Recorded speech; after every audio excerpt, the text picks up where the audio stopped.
As we approach the one-year mark of Helene, we are revisiting some of the communities hit hardest. And day 2 kicks off in Haywood County with News 13's Rex Hodge taking us back 1 year ago to look at the damage caused by the storm there. This is all woody debris that's been removed from the Pigeon River here in Clyde since Helene. You can see how dangerous it would be if it was still in the river, because during Helene, the water level was up above that bridge. Lots of cleanup in the last couple of weeks. Haywood County Commissioner Jennifer Best is watching the progress and taking note of the piles piling up. It's actually big trees, big stumps and things like that out of the river, much larger than a vehicle. The river is down now, but it wasn't on September 27th, as I witnessed firsthand that morning at the Charles Street Bridge. The water is hitting it, also debris is coming in, and every now and then you can hear a big thump as debris hits the bridge here. Removing the debris, Best says, is vital in preventing it from becoming projectiles in subsequent floods. And it would be preventing future damage to infrastructure, things that are critical to human safety. It's been nearly 8 months since Helene, but Best says the county inked a deal with Southern Disaster Recovery to clear woody debris. Army Corps, frankly, was a little slow to respond, and that was probably because of their demand. She says SDR has arrangements with local contractors doing the work, which she describes as a win for the county. She says priority now is to clear areas within 1,000 feet of structures like bridges. Once they get to 1,000 feet, if there's something that could be causing imminent danger, they, on a case-by-case basis, can ask for approval to go a little further. Best says there are 22 such sites in the county, mainly on the Pigeon River between Crusoe and Clyde. It's a big operation. And something, she says, takes time. It is slower than we would want, but you can imagine with the magnitude of this storm, it's a different timeline. But Best says it is getting done. Even though we're going to go back and revisit how horrific that event was and how widespread that event was, I think it's important to say that we are making progress and things are improving. Best says Southern Disaster Recovery will broaden out its debris work from bridge areas once that work is completed. In Haywood County, Rex Hodge, News 13. All right, and joining us live now from Haywood County, our very own Charles Perez. Charles, how are things there nearly a year later here? Well, you know, Katie, it's really kind of touch and go. What I mean about that is recovery is not something that comes instantly to towns like this. Clyde, in the middle of Haywood County, we're a couple blocks off of the Pigeon River right now, which you got a good look at in Rex's package there, where the water really rose up. It took a lot of debris with it, but also damaged so many of the businesses, even right here in the business district, just I guess to my right-hand side here. The question is, how quickly can they all come back? And that's something that we really don't have an immediate answer to. I-40 near here in the Pigeon River Gorge was knocked out for a while, and that had a big ripple effect, if you will, throughout the business community here. We're going to have the town's mayor, Clydetown Mayor Jim Tranton, join us in a little while later this morning, and we're going to talk to him a bit about that and recovery efforts here, not only in terms of rebuilding, but also in terms of rebuilding businesses. On that note, we're going to go ahead and send it down the river to my colleague Gracie Palmer, who's standing by at a community kitchen with a look at how recovery efforts are going there. Gracie. Hey Charles, good morning. Yes, I'm in Canton, in another part of Haywood County, and this building is what the community kitchen used to operate out of. They're in a much smaller space now, but the water in this area actually rose 12 feet. That's double the size of my height. Since 2006, the community kitchen offered hot meals 5 days a week and food supplies available for pickup out of their Champion Drive location. Now, a year after Helene, they're operating out of a new building on Pandora Circle.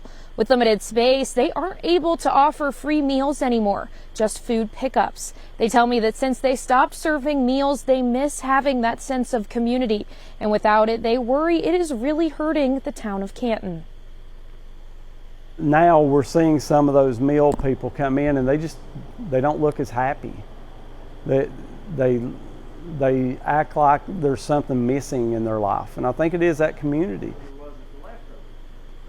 Although they lost so much, they tell me that they have actually served a record number of families this year, totaling up to 9,000 people. This is not the first time they have dealt with flooding. Their building sustained 4 feet of water after Tropical Storm Fred in 2021. And although they were able to rebuild from Fred, they never expected to deal with the 12 feet we're talking about here. They told me that if the storm hadn't have hit, they would have been able to serve over 13,000 meals this year. In Canton, I'm Gracie Palmer, News 13. As we continue our coverage this morning of Helene 1 year later, we are stopping in communities throughout the week for an inside look at their progress. And with a milestone so close by, our very own Charles Perez joins us right now from Clyde with a word from the town's mayor. Charles, what can you tell us? Good morning. Hey, Katie. Yeah, we are in Clyde, in the heart of Haywood County. Now, this area right off the Pigeon River took a physical hit for sure. It also took an economic hit, and it took an emotional hit. To talk to us a bit more about that, I want to introduce the mayor, Jim Trantham. Jim, go ahead and step in here. Thank you for joining us this morning. I really appreciate it. Thank you. Hey, how's the town doing? Well, we're doing better, of course. Okay. I know pardon the truck going by, a little loud there, but the town took a hit economically too. This cost you a big chunk of your budget just to kind of clean up, right? Yes, sir. So part of the challenge, I guess, is rebuilding a tax base? Yes, that's correct. Okay. We have like 3 goals. We want to recovery first, rebuild, Okay. and be resilient.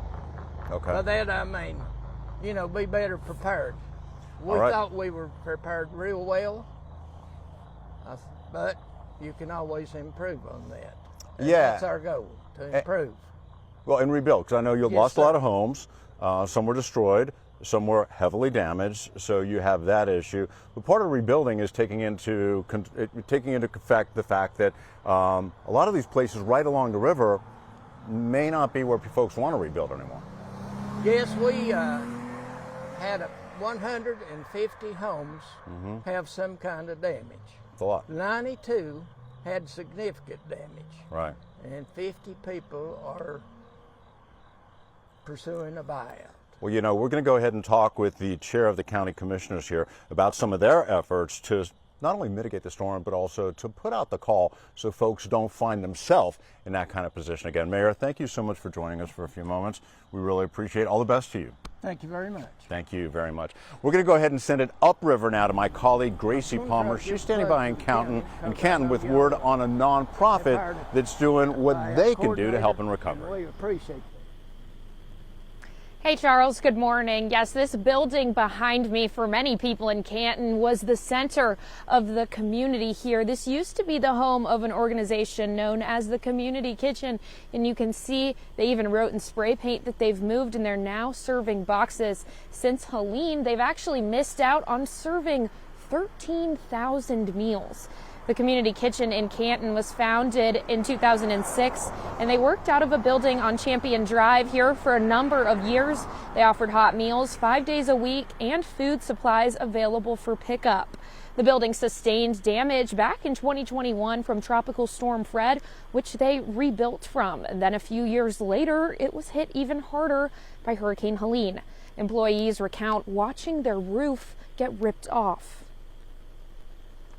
We did not expect 12 feet of water. When it lifted the roof off the back of our building, you can see where the cap block were broken off the block wall where the roof lifted up and pulled the cap block off.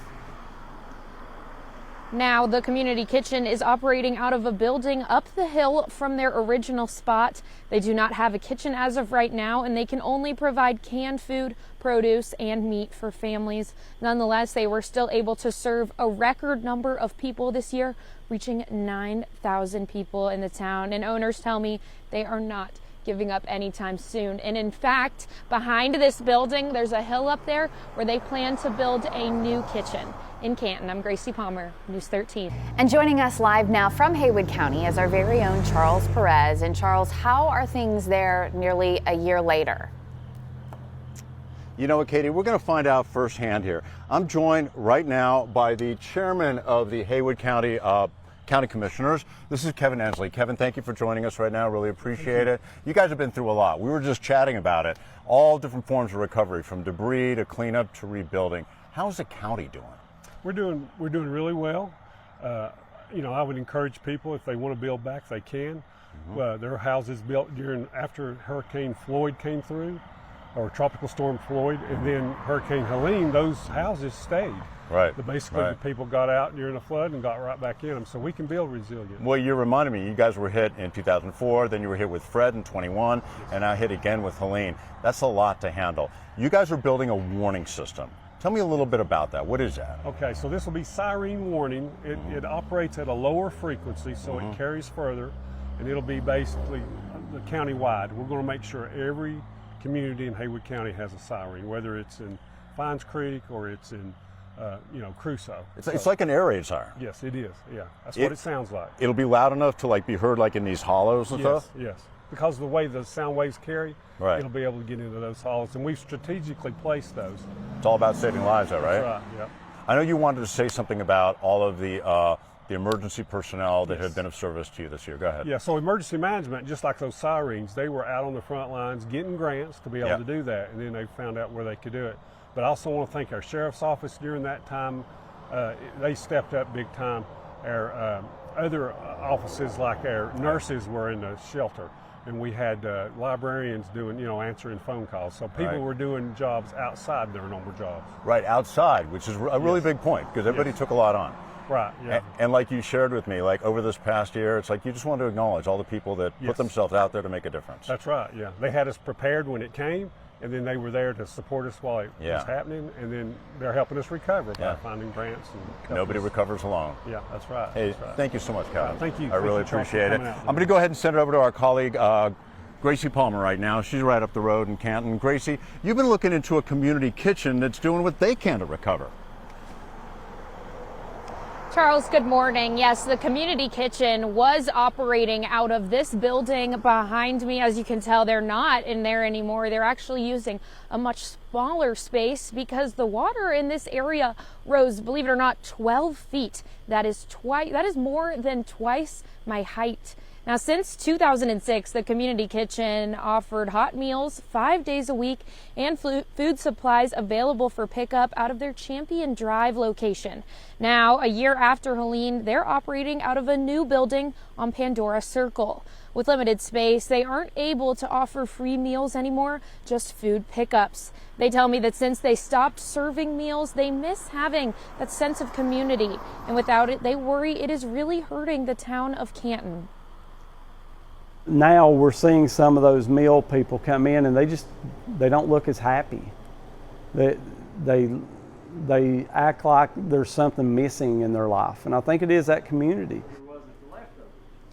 Although they lost so much here, they tell me they have actually served a record number of families this year, totaling up to 9,000 people. This is not the first time they've dealt with flooding. Their building sustained 4 feet of water after Tropical Storm Fred in 2021. And although they rebuilt from Fred, they never expected to deal with that 12 feet that we're talking about here. Since the storm hit a year ago, they tell me they've missed out on serving around 13,000 meals in Canton. I'm Gracie Palmer, News 13.